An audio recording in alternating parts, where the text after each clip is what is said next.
भगवान के घर देर है अंधेर नहीं, ये बात एक बार फिर सच हो गई जब IC-814 के मोस्ट वांटेड आतंकवादी जहूर मिस्त्री को उसकी करनी का फल मिल गया। यह खुशखबर पाकिस्तान के कराची शहर से आई, जिसने IC-814 की 24 दिसंबर 1999 की उस घटना की यादों को फिर हरा कर दिया।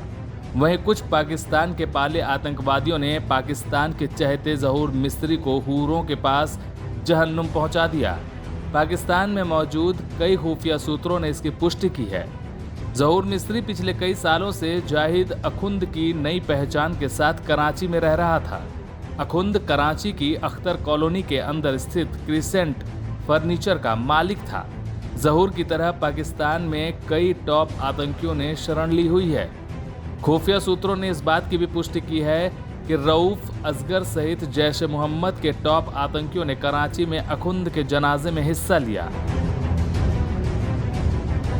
बता दें कि असगर जैश ए मोहम्मद के ऑपरेशन चीफ और जैश के खुफिया मसूद अजहर का भाई है। जियो टीवी ने कराची के एक बिजनेसमैन की हत्या की पुष्टि की है।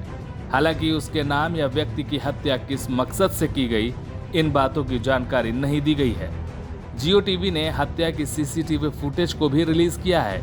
इससे पता चलता है कि आतंकी जहूर की हत्या सुनियोजित तरीके से की गई थी।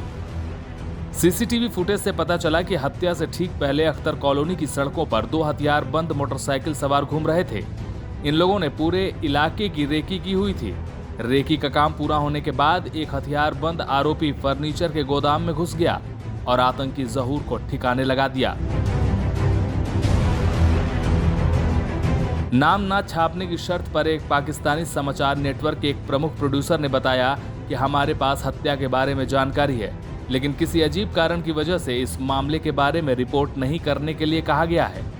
माना जा रहा है कि पाकिस्तान इस हत्या की बात को दबाना चाहता है। क्या था IC-814 हाईजैकिंग का मामला? इंडियन एयरलाइंस के IC-814 विमान को 24 दिसंबर 1999 को नेपाल से 5 अपहरणकर्ताओं द्वारा हाईजैक कर लिया गया था। विमान को अमृतसर, लाहौर और दुबई की यात्रा पर ले जाया गया। इसके बाद आखिरी पड़ाव के रूप में इसे अफगानिस्तान के कंधार में लैंड कराया गया। उन दिनों अफगानिस्तान पर तालिबान का कब्जा हुआ करता था। विमान में सवार यात्रियों को 1 हफ्ते तक बंधक बनाए रखा गया। फिर भारत द्वारा खूंखार आतंकवादी मसूद अजहर, अहमद ओमर सईद शेख और मुश्ताक अहमद जरगर को रिहा करने के बदले में बंधकों को आजाद किया गया। आतंकियों ने एक भारतीय नागरिक की हत्या कर दी थी, जबकि अन्य 170 यात्रियों और क्रू मेंबर्स को रिहा कर दिया गया था।